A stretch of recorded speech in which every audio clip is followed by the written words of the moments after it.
IT, AI,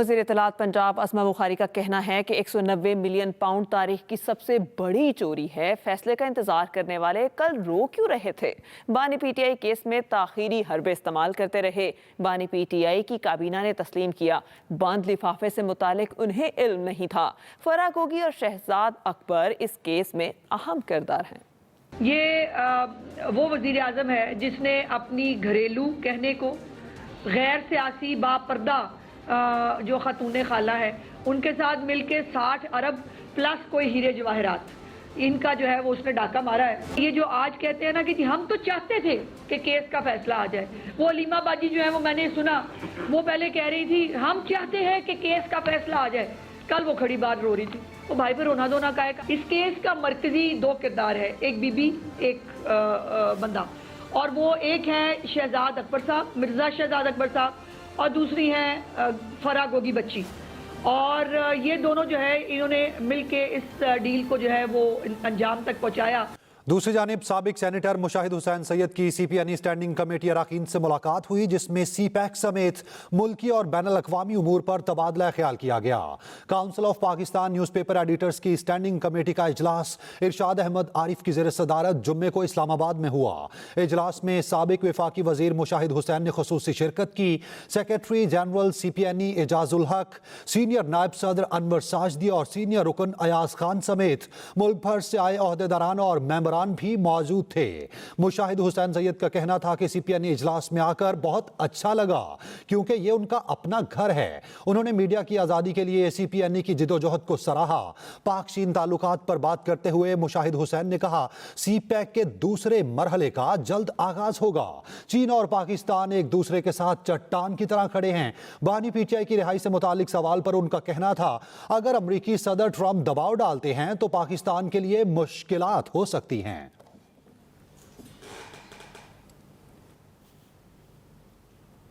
وفاقی وزیر پانی و بجلی اویس لغاری حلقہ کے لوگوں کے مسائل دہلیز پر حل کرنے کے لیے میدان میں آ گئے.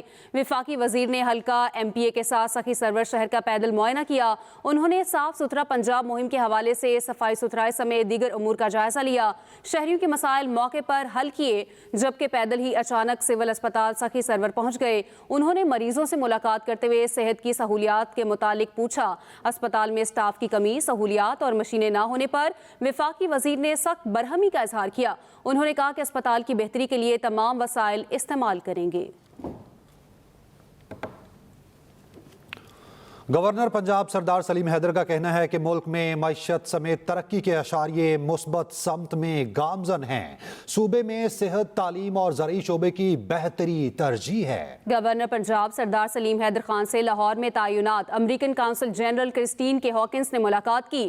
ملاقات میں صحت, تعلیم اور زراعت کے شعبوں میں دو طرفہ تعلقات کو فروغ دینے پر تبادلہ خیال کیا گیا.